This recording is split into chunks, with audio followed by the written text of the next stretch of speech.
Hello, ഇന്നത്തെ ഉച്ചയൂണ് നല്ല പാകത്തിന് വെന്തിട്ടുള്ള കുത്തരിച്ചോറാണ്.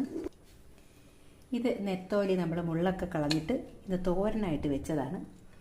നല്ല അടിപൊളി ടേസ്റ്റാകട്ടെ നെത്തോലി തോരൻ വെച്ച് കഴിഞ്ഞാൽ. ചില സ്ഥലത്തൊക്കെ നമ്മൾ ഈ നെത്തോലി പീര വയ്ക്കണമെന്നും പറയാറുണ്ട്, ഇങ്ങനെ തോരൻ വെച്ച് വറ്റിച്ചെടുക്കുന്നതിന്. ഇതാ മത്തങ്ങയാണ്, നമ്മുടെ വീട്ടിലുണ്ടായ മത്തങ്ങ കരുതാണ്, അതിൻ്റെ പകുതി അതോ ആയിരിക്കുന്നത്. അതായത് മത്തങ്ങയുടെ ഉള്ളിലെ കാമ്പുണ്ടല്ലോ, അതിന് നമ്മൾ ചമ്മന്തി അരച്ചതാണ്, നല്ല രുചിയാണ്. അതായത് മത്തി വറുത്തത്, ഉമിക്കരിയൊന്നും അല്ല കേട്ടോ, നല്ല മൂക്ക വറുത്തു എന്നുള്ളതേ ഉള്ളൂ. അതായത് മത്തിയാണ്, മത്തി നമ്മൾ നല്ല രുചിയിലാണ് മത്തി വയ്ക്കുന്നത്. നമ്മൾ പച്ച അരച്ച് വെച്ചതാണ് ഇത്. ഇന്നത്തെ നമ്മുടെ മീൻ കറി ഇതാ മത്തിയാണ്.